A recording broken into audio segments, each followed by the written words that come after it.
साथियों नमस्कार। कुछ लोग उत्कृष्टता, एक्सेलेंस, परफेक्शन, ऊंचाइयों के उस स्तर को छूते हैं जहां की कल्पना नहीं की जा सकती। ऐसा लगता है कि जहां पर सारी मानवीय क्षमताएं ध्वस्त हो जाती है, मनोवैज्ञानिक सीमाएं ध्वस्त हो जाती है, लेकिन उन सीमाओं के भी ऊपर जाकर के जब व्यक्ति काम करता है, ऊंचाइयों के स्तर को छूता है, तो वास्तव में मन में बड़ा आश्चर्य होता है कि वो सारे व्यक्ति शख्सियत किस तरह से काम कर लेते हैं। आज की इस एपिसोड में जिस घटना को मैं लेकर के आया हूँ वो इस देश के एक महान व्यक्ति की घटना है, और मुझे उम्मीद है कि वो घटना आपके दिल को झकझोर के रख देगी। साथियों, वो घटना है गुरुदेव रविंद्रनाथ टैगोर को जीवन से संबंधित। साथियों, शायद आपको पता ना हो कि जब गुरुदेव रविंद्रनाथ टैगोर ने गीतांजलि की रचना की तो उनकी मूल रचना पहले उन्होंने बांग्ला भाषा में लिखी। और जब व्यक्ति बांग्ला भाषा में या किसी भाषा में लिखे तो जब इंग्लिश में लिखता है तो उसका अनुवाद किसी दूसरे व्यक्ति से करवाया जाता है। लेकिन गुरुदेव का अथाह ज्ञान का सागर इतना जबरदस्त, और वो विश्व में अपने ढंग का एक पहला उदाहरण साथियों कि बांग्ला से जब उन्होंने इंग्लिश का अनुवाद किया तो गुरुदेव रविंद्रनाथ टैगोर ने स्वयं ने उसका अनुवाद किया। अब इसके बाद की मैं आपको जो घटना के मूल प्रसंग में आना चाहता हूं कि जब उन्होंने अनुवाद कर लिया तो उन्होंने सोचा कि मैंने तो अपनी पूरी क्षमता के साथ अनुवाद कर लिया है, लेकिन फिर भी इस पूरी मैन्युस्क्रिप्ट को एक बार अंग्रेजी की भाषा के रूप में और इसको चेक करवा लिया जाए। उस समय कलकत्ता में एक बहुत बड़ी शख्सियत हुआ करते थे, सीएफ एंड्रयूज। अगर आप गूगल पे भी जाएंगे तो एंड्रयूज के बारे में आपको पूरी जानकारी मिल जाएगी। महात्मा गांधी के भी परम मित्र थे, अंग्रेज थे, लेकिन इंडिया आ गए थे वो, और भारत की आजादी में भी एंड्रयूज का बड़ा इंपॉर्टेंट योगदान है, और अंग्रेजी भाषा के उद्भव विद्वान थे वो।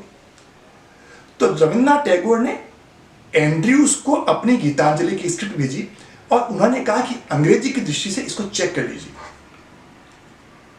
एंड्रयूज ने उसको चेक किया। पूरी गीतांजलि स्क्रिप्ट पढ़ने के बाद में उन्होंने 4 शब्द, देखिए साथियों, 4 शब्द ऐसे निकाले जिनको कि उन्होंने रिप्लेस किया पूरी स्क्रिप्ट में। उस अंग्रेजी का महान विद्वान, उसने कहा कि ये 4 शब्द मुझे ठीक नहीं लग रहे हैं, और उन 4 शब्दों को उन्होंने रिप्लेस कर दिया। रिप्लेस किया, रविंद्रनाथ टैगोर ने उनको रिप्लेस करवा दिया। 6 महीने बाद रविंद्रनाथ टैगोर लंदन गए।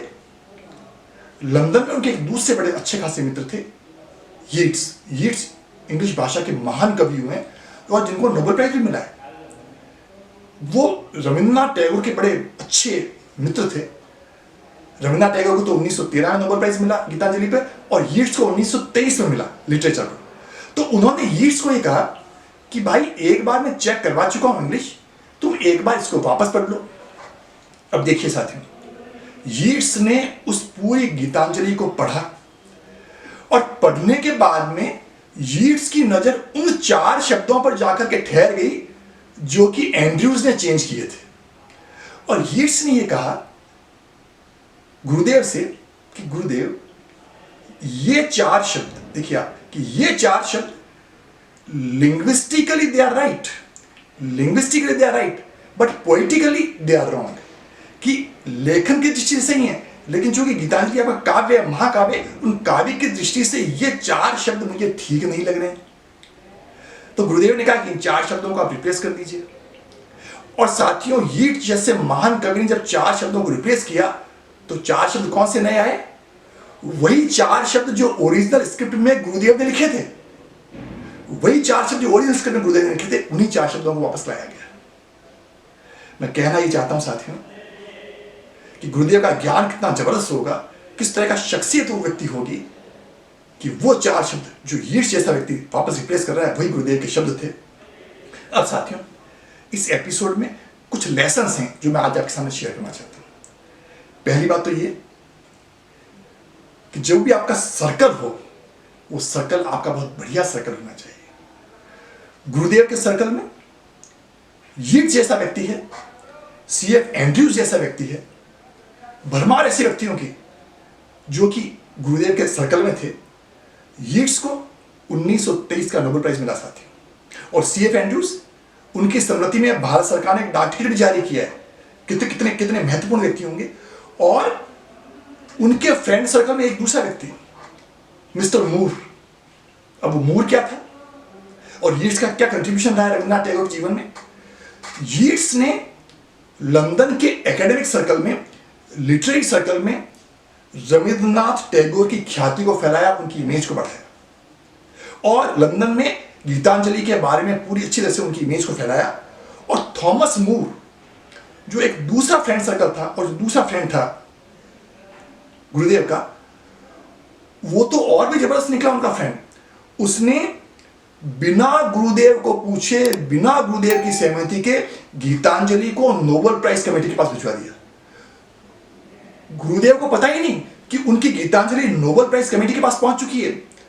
गुरुदेव ने खुद ने अपनी आत्मकथा में लिखा है कि वो तो कलकत्ता में घूम रहे थे, अचानक सुबह 8 बजे उनको टेलीग्राम मिला नोबेल प्राइज कमेटी का कि आपकी कृति को नोबेल प्राइज के लिए सेलेक्ट कर लिया गया है।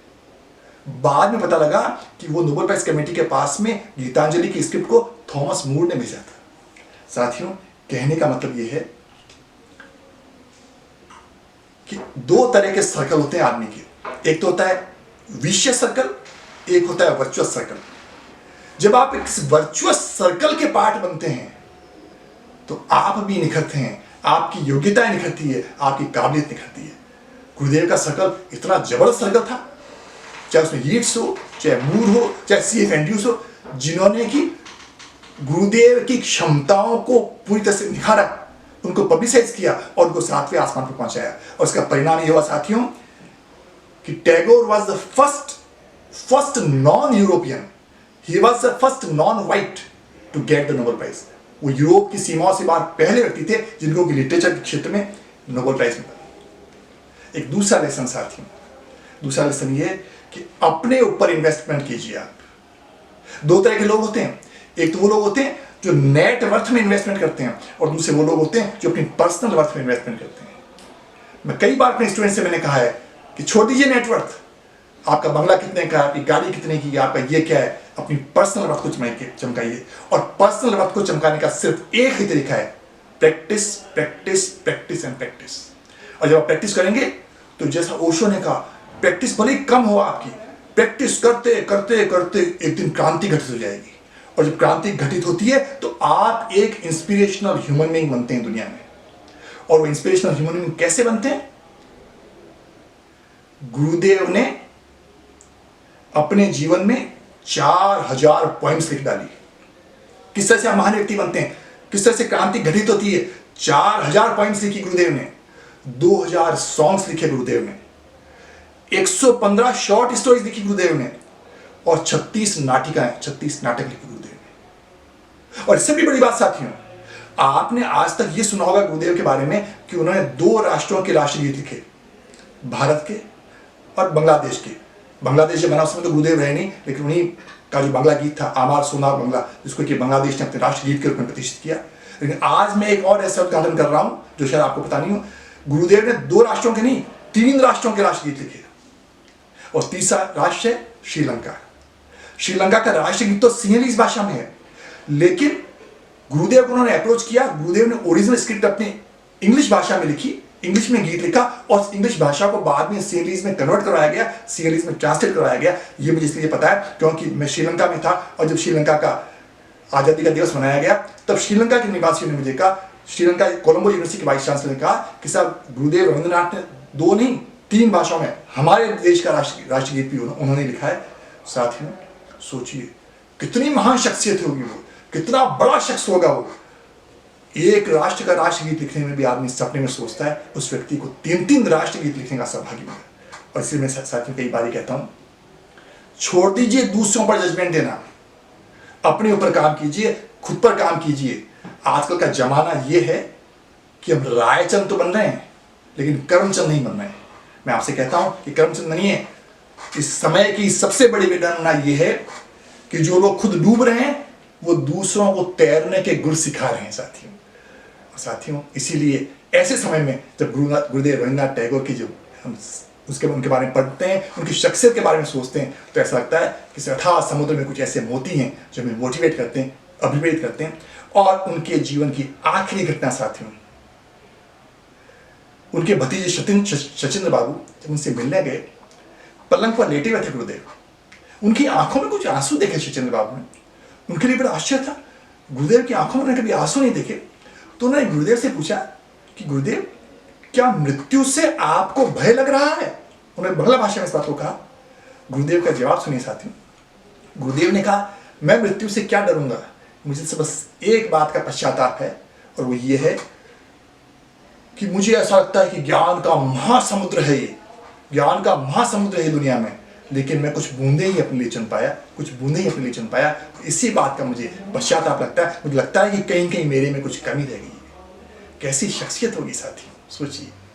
और अंत में सिर्फ 4 लाइनें उस महान शख्सियत को श्रद्धांजलि के रूप में मैं कहना चाह रहा हूँ। कुंवर बेचैन की 4 लाइनें जो कि पूरी जिंदगी अपनी लगाते हैं इन सफलताओं की ऊंचाइयों को छूने में। उनके लिए कुंवर बेचैन ने कहा कि ये सोच के मैं उम्र की ऊंचाइयां चढ़ा, ये सोच के मैं उम्र की ऊंचाइयां चढ़ा कि शायद यहाँ है तू। पिछले कई जन्मों से तुझे ढूंढ रहा हूँ, पिछले कई जन्मों से तुझे ढूंढ रहा हूँ, जाने कहाँ है तुम। साथियों धन्यवाद। अगले सप्ताह फिर एक नए विषय के साथ आपके समक्ष उपस्थित होऊंगा। तब तक के लिए आज्ञा दीजिए। हमारे चैनल को सब्सक्राइब करते रहिए, शेयर करते रहिए। धन्यवाद। जय हिंद।